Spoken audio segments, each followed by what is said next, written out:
ছায়াবাজি লিখেছেন সুকুমার রায়। আজগুবি নয়, সত্যিকারের কথা। ছায়ার সাথে কুস্তি করে গাত্র হলো ব্যথা। ছায়া ধরার ব্যবসা করি, তাও জানো না বুঝি। রোদের ছায়া, চাঁদের ছায়া, হরেক রকম পুঁজি। শিশির ভেজা সদ্য ছায়া, সকাল বেলায় তাজা। গ্রীষ্মকালে শুকনো ছায়া, ভীষণ রোদে ভাজা। চিলগুলো যায় দুপুর বেলায় আকাশ পথে ঘুরে, ফাঁদ ফেলে তার ছায়ার উপর খাঁচায় রাখে পুরে। কাকের ছায়া, বগের ছায়া দেখেছি কত ঘেঁটে, হালকা মেঘের পানসে ছায়া, তাও দেখেছি চেটে।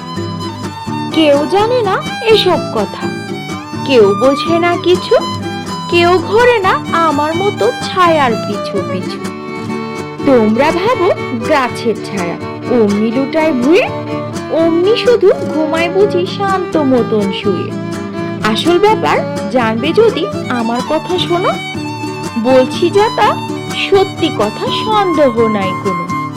কেউ যাবে তার রয় না কাছে, দেখতে নাহি পায় গাছের ছায়া ছটফটিয়ে এদিক ওদিক চায়। সেই সময়ে গুড়গুড়িয়ে পিছন হতে এসে ধামাই চেপে ধপাস করে ধরবে তারের ঠেসে। পাতলা ছায়া, ফোকলা ছায়া, ছায়া গভীর কালো। গাছের চেয়ে গাছের ছায়া সব রকমই ভালো।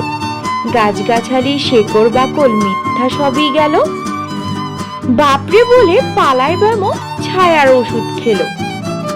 নিমের ছায়া, ঝিঙের ছায়া, তিক্ত ছায়ার পাক, যেই খাবে ভাই অঘোর ঘুমে ডাকবে তাহার নাম। চাঁদের আলোয় পেঁপের ছায়া ধরতে যদি পারো, শুকলে পরে সর্দি কাশি থাকবে না আর কারো। আমড়া গাছের নোংরা ছায়া কামড়ে যদি খায়, ল্যাংড়া লোকের ঠ্যাং গজাবে সন্দেহ নাই তাই। আষাঢ় মাসের বাদলা দিনে বাঁচতে যদি চাও, তেঁতুল তলায় তপ্ত ছায়া হক্কা তিনেক খাও। মৌয়া গাছের মিষ্টি ছায়া ব্লটিং দিয়ে শুষে, ধুয়ে মুছে সাবধানেতে রাখছি ঘরে পুষে।